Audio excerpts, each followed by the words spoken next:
Bonjour Nathalie Sayuc pour le podcast Comme et Projet. Comme et Projet, c'est le podcast pour vous aider à bien communiquer sur les projets qui vous tiennent à cœur. Je vous retrouve pour ce nouvel épisode, l'épisode 24.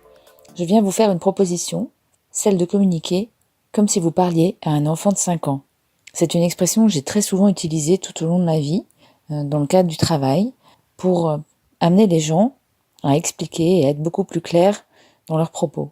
Je vous donne un exemple, quelqu'un sort une idée assez peu travaillée, et si vous lui demandez « est-ce que tu peux me la réexpliquer comme si j'étais un enfant de 5 ans ?» tout d'un coup, votre interlocuteur va faire un effort pour clarifier ce qu'il veut dire. Il va parler avec un débit plus léger, plus lent, il va choisir ses mots, et vous avez une chance sur 2 pour que l'idée très floue se devienne beaucoup plus précise.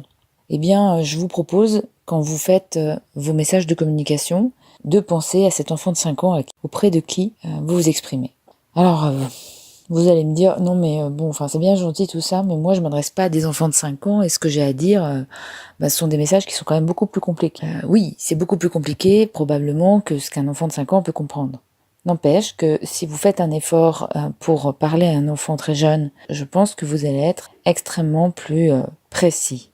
Et puis derrière ça, il y a surtout l'idée que c'est très compliqué d'expliquer quelque chose simplement lorsque on ne l'a pas complètement compris. C'est-à-dire que vous allez faire un effort de compréhension et d'intégration et de digestion finalement du concept.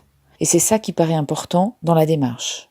Donc même si vous ne vous adressez pas à un enfant de 5 ans, vous pouvez vous exercer à simplifier votre message. Vous pourriez vous dire aussi que de toute façon, parler à un enfant de 5 ans, c'est pas du tout l'effet recherché, puisque vous allez en quelque sorte vexer vos interlocuteurs qui sont beaucoup plus âgés.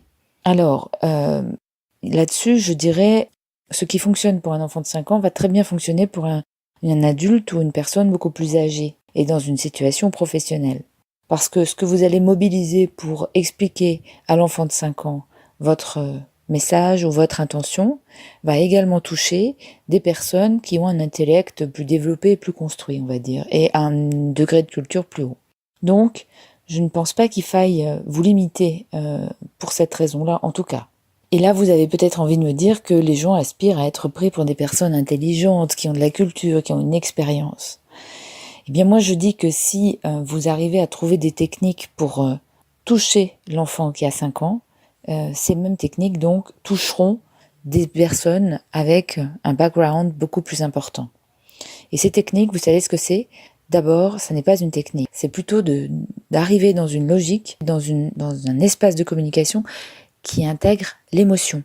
Pour convaincre un enfant de 5 ans, pour avoir son attention, vous allez jouer sur des champs qui relèvent de l'affectif, de l'émotion.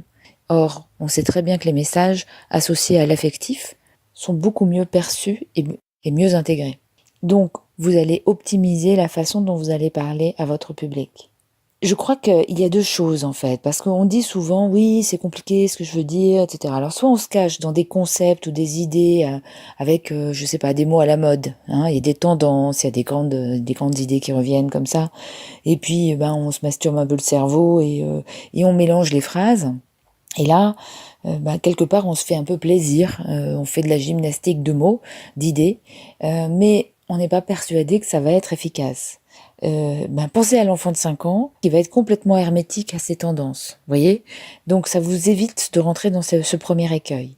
Le deuxième fait est que lorsqu'on dit souvent que c'est très compliqué, qu'on ne peut pas simplifier les choses, c'est aussi parce qu'on veut montrer qu'on a compris, qu'on peut utiliser des grands mots, des grands concepts, et donc on est plus préoccupé de montrer son intelligence et de briller, plutôt que de vouloir convaincre et toucher la personne à qui on s'adresse. Si on pense plus à soi-même qu'au destinataire, on va forcément être un peu moins convaincant et pertinent.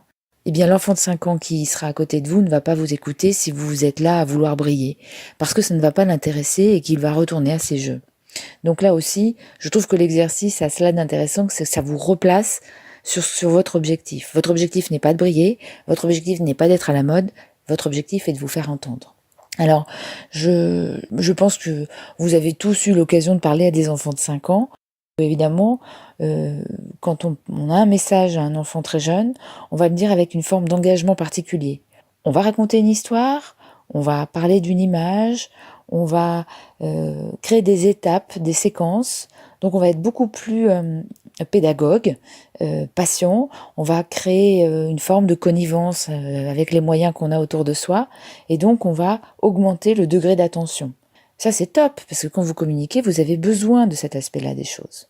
Parler simplement de choses, c'est renoncer aux mots compliqués, renoncer à la grande litanie, et c'est essayer de frapper les esprits avec l'émotion, donc faire court, des phrases courtes, utiliser des comparaisons, faire des schémas, créer de l'émotion. Et donc toutes ces choses, sont des techniques qui, à mon sens, ont toutes leurs chances de vous être très utiles par la suite. Voilà, dernière chose que je veux vous dire, il y a une chose, moi, qui m'aide un peu lorsque je veux parler à un enfant de 5 ans, c'est de m'imaginer accroupie en face de cet enfant virtuel et tout d'un coup, je me mets à être plus posée dans mon débit, plus lente, plus concentrée aussi sur ce que je veux dire. Et je pense que cette visualisation m'aide. Alors voilà, je vous donne ce petit truc, ça pourra vous être utile aussi. Ça, c'est pour le propos parlé. La même dynamique est possible à l'écrit ou sous d'autres formes de communication. Voilà, c'est fini pour aujourd'hui. Merci de votre écoute. Je vous dis à très bientôt. In a dark connective combine.